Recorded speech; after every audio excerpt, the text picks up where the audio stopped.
Mr. Oni, we were talking about the oil and gas sector just before this segment, and we were told that now that technology has been put in place to keep an eye on the pipelines, there are fewer cases of vandalism. Can technology not be applied in this sector as well to prevent these things that are causing these grid collapses all the time? Absolutely, and that's why I mentioned an emergency management system.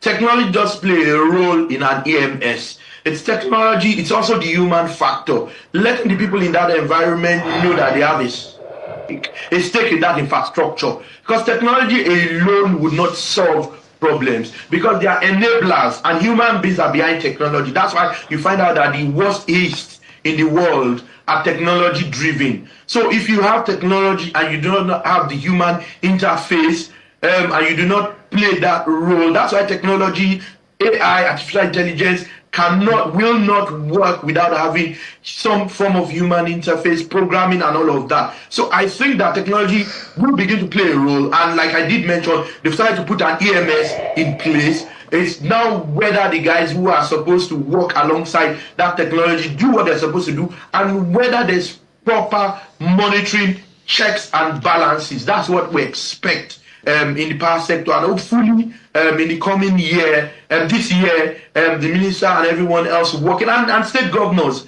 can do more to ensure that there's protection of infrastructure. The law already does have provisions around punishment, serious, and there are copious provisions around those. So it's technology, it's also the human factor, and letting the people in that environment know that this infrastructure is important to them. Maybe even reorientation. So our issues are technology, soft issues too, like reorientation too, do play a critical role. Well, quite a number